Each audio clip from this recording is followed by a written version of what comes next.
कंसचानूर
हम लोग कल की कथा में अर्जुन के द्वारा जो भगवान से प्रश्न उठाया गया है कि एक निश्चित बात हमें समझाइए कि हमको करना क्या है। तो भगवान निश्चित कर्तव्य, निश्चित कर्तव्य की चर्चा कर दिया, जिससे कि अर्जुन का कल्याण हो सके। तो भगवान कहते हैं कि लोके अस्मिन् द्विविधा निष्ठा पूरा प्रोक्ता मया अनघ। लोके, लोक में, अस्मिन इस, द्विविधा दो प्रकार की, द्विविधा दो प्रकार की निष्ठा। लोके अस्मिन द्विविधा निष्ठा पूरा प्रोक्ता मया अनघ। ज्ञान योगेन सांख्यानां कर्म योगेन योगिनाम। हे निष्पाप, भगवान कहते हैं कि पहले ही अर्जुन को कह दिया उन्होंने कि हे निष्पाप। निष्पाप जो कह दिया भगवान, इसका अर्थ यहाँ यह है कि जो हम अब कहने जा रहे हैं वह पापियों के लिए नहीं है। यह सिर्फ जो निष्पाप है वही मेरी इन बातों को समझ सकता है और अपने साथ उतार सकता है जीवन में। इसीलिए भगवान ने उस अर्जुन को निष्पाप कहा। इस लोक में दो प्रकार की निष्ठा,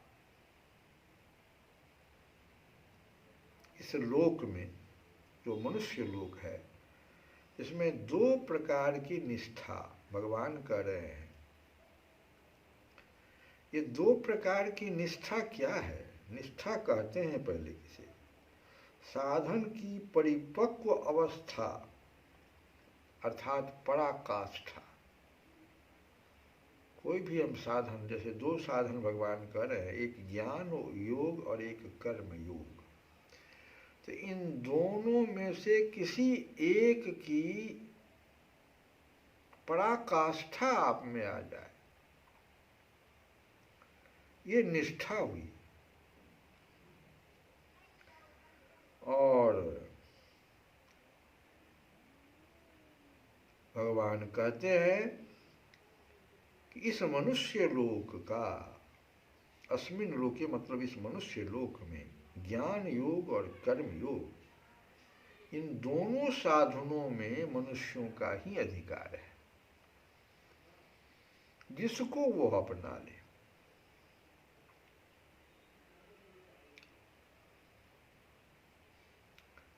अब क्या है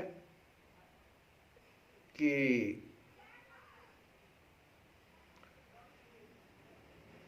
ये जो भाव दिखाया गया है द्विविधा का, द्विविधा हो गया ना, एक हो गया ज्ञान योग और एक कर्म योग। तो एक स्थिति में तो मनुष्य आत्मा और परमात्मा को अभेद मानकर अपने को ब्रह्म से अभिन्न समझता है। ये ज्ञान योग में ऐसा होता है। आत्मा और परमात्मा को अभेद मानकर, ये दोनों कोई अलग अलग नहीं है,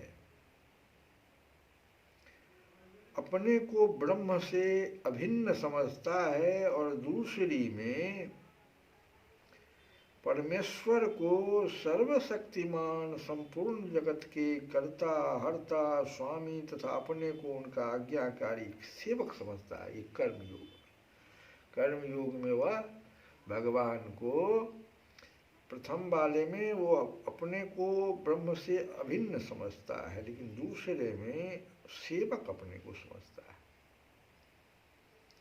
प्रकृति से उत्पन्न संपूर्ण गुण ही गुणों में बढ़त रहे हैं, मेरा इनसे कुछ भी संबंध नहीं है, ऐसा समझकर मन, इंद्रिय और शरीर द्वारा होने वाली समस्त क्रियाओं में कर्तापन के अभिमान से सर्वथा रहित हो जाना, किसी भी क्रिया में या उसके फल में किंचन मात्र भी अहंता, ममता, आसक्ति और कामना का न रहना तथा सच्चिदानंद घन ब्रह्म से अपने को अभिन्न समझकर निरंतर परमात्मा के स्वरूप में स्थित हो जाना, अर्थात ब्रह्म स्वरूप बन जाना, यह पहली निष्ठा है।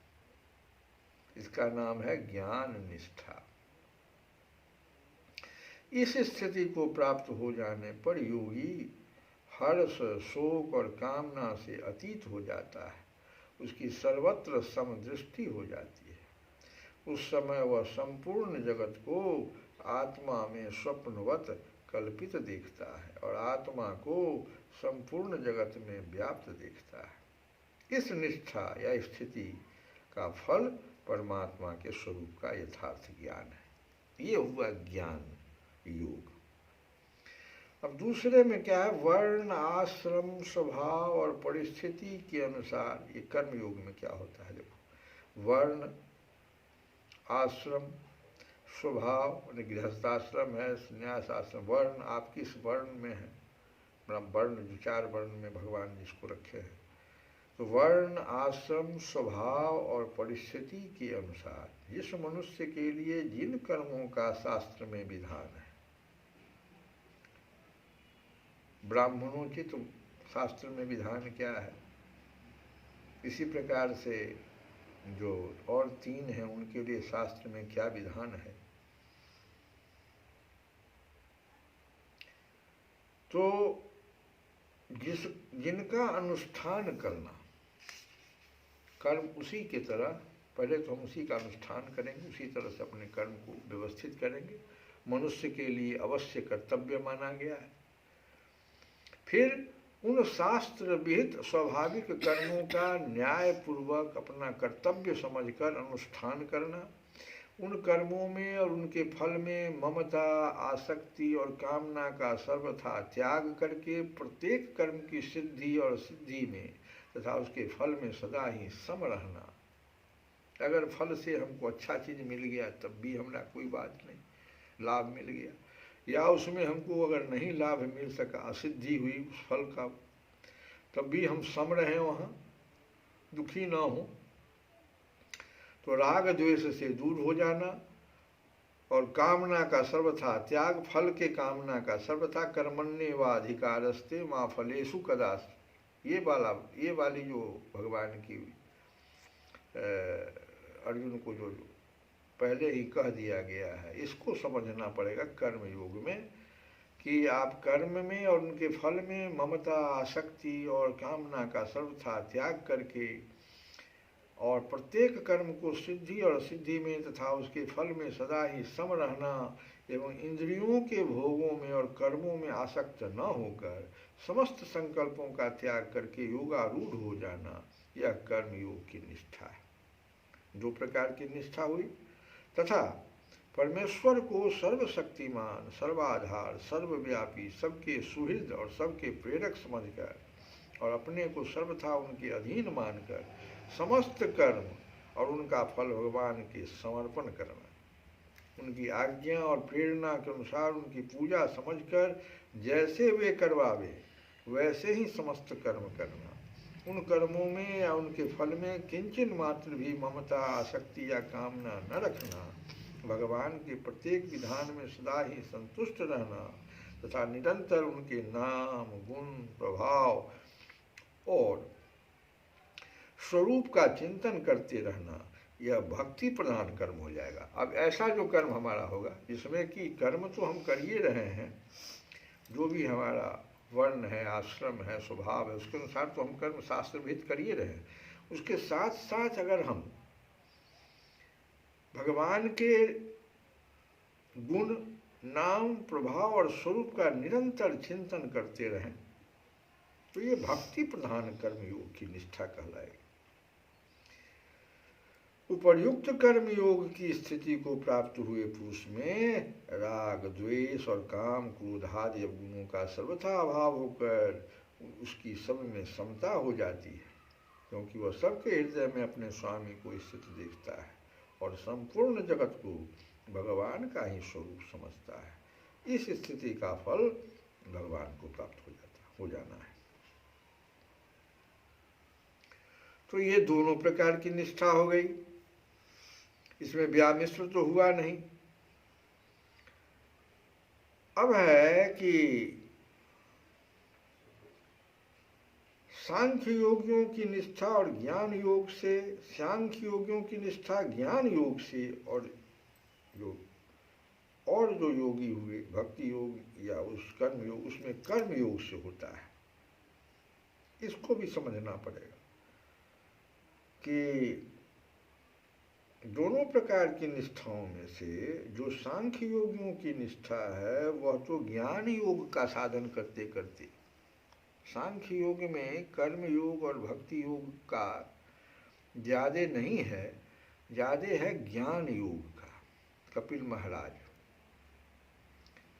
सांख्य योग के सबसे बड़े कपिल भगवान, तो उसमें ज्ञान योग का सबसे ज़्यादा सहारा लिया जाता है, साधन वही है। और करते करते देहाभिमान का सर्वथा नाश होने पर सिद्धि होती है, जो अपनी माँ को उन्होंने बताया। और जो कर्मयोगियों की निष्ठा है वह कर्मयोग का साधन करते करते कर्मों में और उनके फल में ममता, आसक्ति और कामना का भाव होकर सिद्धि असिद्धि में समत्व होने पर ही होती है। कर्मयोग में दो बातें बहुत जरूरी है। सबसे बड़ी बात है कर्म करने का पूर्ण अधिकार है, शास्त्र विहित कर्म करिए, लेकिन उनके फल में आपका कोई नहीं ममता होना चाहिए, आसक्ति नहीं होना चाहिए, कामना का भाव होना चाहिए, सब कुछ भगवान के समर्पण हो जाए, सिद्धि और असिद्धि में भी समत्व रहे, राग द्वेष उत्पन्न न हो, तब ये हो गया कर्मयोग की निष्ठा। अब है कि इन दोनों निष्ठाओं के जो अधिकारी हैं वो पूर्व संस्कार से होता है। पिछले जन्म में आपने किस प्रकार से क्या किया है अभी तक, उस प्रकार की आप में ऐसा नहीं होता है कि एक ही मनुष्य में ज्ञान योग और कर्म योग दोनों एक साथ संपादन हो जाए, ऐसा हो नहीं सकता है। ये दोनों साधन परस्पर भिन्न हैं।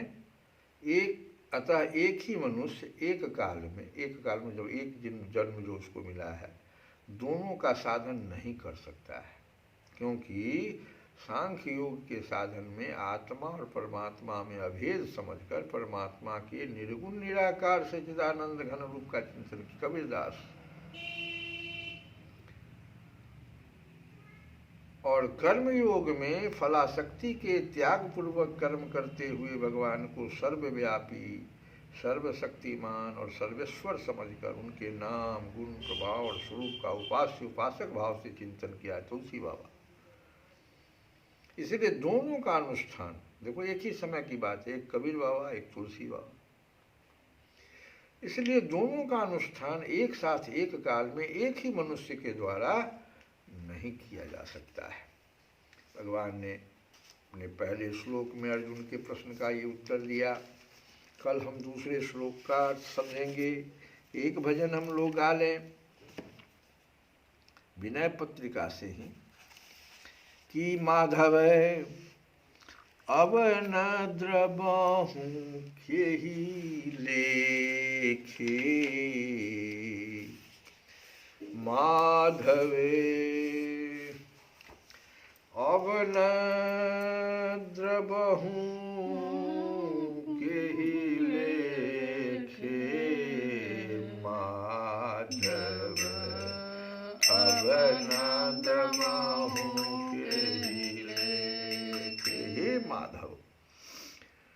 अब तुम किस कारण कृपा नहीं करते। माधवे अब न दबाऊं के लेखे, अब न दबाऊं के लेखे।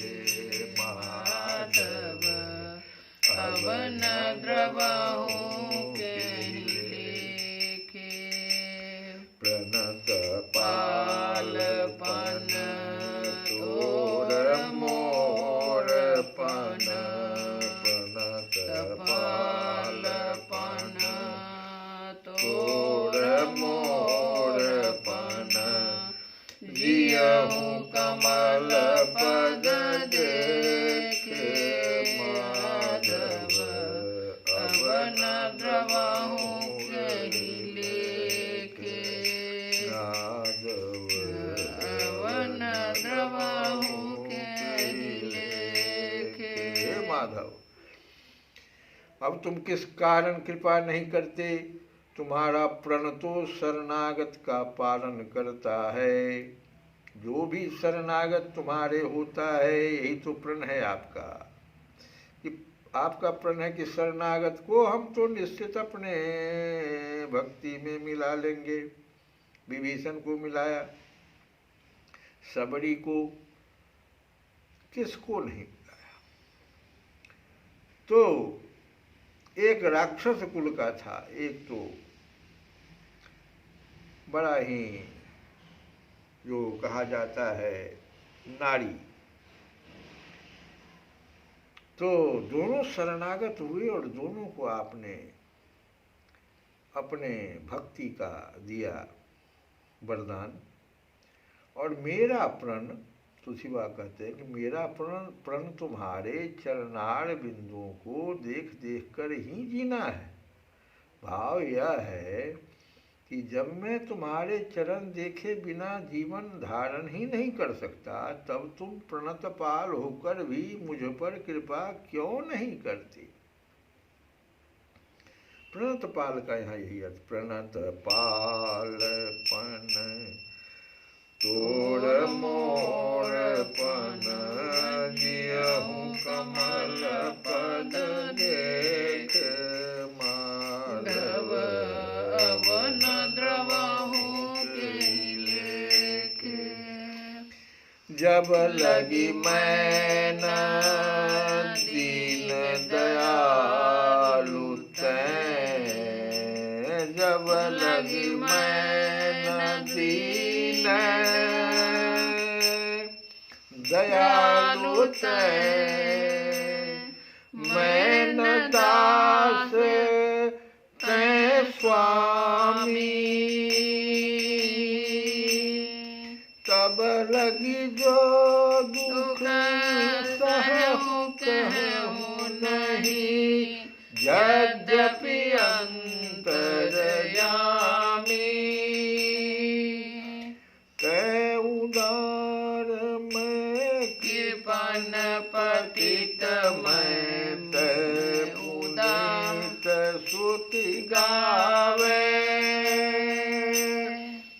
बहुत नाथ रघुनाथ तो ही मोही, अब न तजे बनियावे।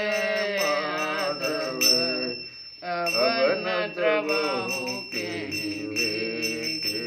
माधव अब न द्रवहु कहि लेखे। कहते तुलसी बाबा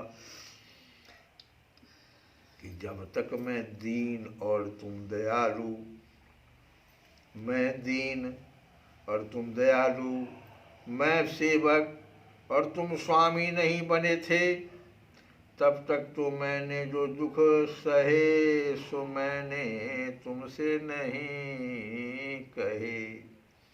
यद्यपि तुम अंतर्यामी रूप से सब जानते थे, किंतु अब तो मेरा तुम्हारा संबंध हो गया है।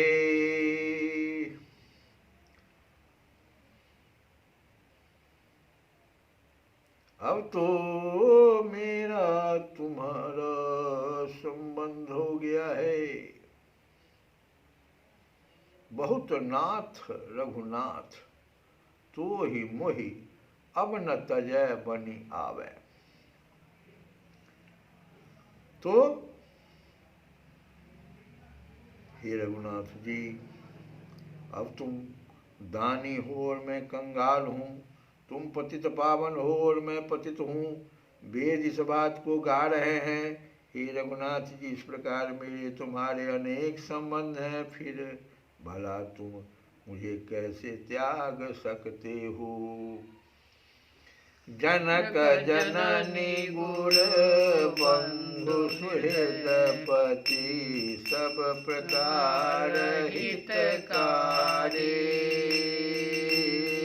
द्वैत रूप तम कोप परो नहीं, अस कछु जतन विचारे। माधव वन कहते हैं, मेरे पिता माता गुरु भाई मित्र स्वामी और हर तरह से हितु तुम ही हो हितु। अतएव कुछ ऐसा उपाय सोचो जिसमें मैं द्वैत रूपी अंधेरे कुएं में न गिरूं, अर्थात सर्वत्र केवल एक तुम्हें ही देख कर परमानंद में मग्न रहूं। सुनु अधप्र करुणा सुनु अधप्र करुणा वारिजलोचन, मोचन भय भारे। तुलसीदास प्रभु तब प्रकाश बिनु, संशय टरै न टारे। माधव न द्रवहु के लेखे, माधव न द्रवहु के लेखे। तुलसी बाबा कहते हैं अंत में कि हे कमल नयन, सुनो, तुम्हारी अपार करुणा भवसागर के भारी भय से आवागमन से छुड़ा देने वाली है। तुम्हारी अपार करुणा, हे नाथ, तुलसीदास का अज्ञान जो अंधकार रूपी जो रूप में है, बिना तुम्हारे ज्ञान रूप प्रकाश के, बिना तुम्हारे दर्शन के किसी प्रकार भी नहीं टल सकता। अतएव इसको तुम ही दूर करो। श्री कृष्ण गोविंद हरे मुरारे। हे नाथ नारायण वासुदेव।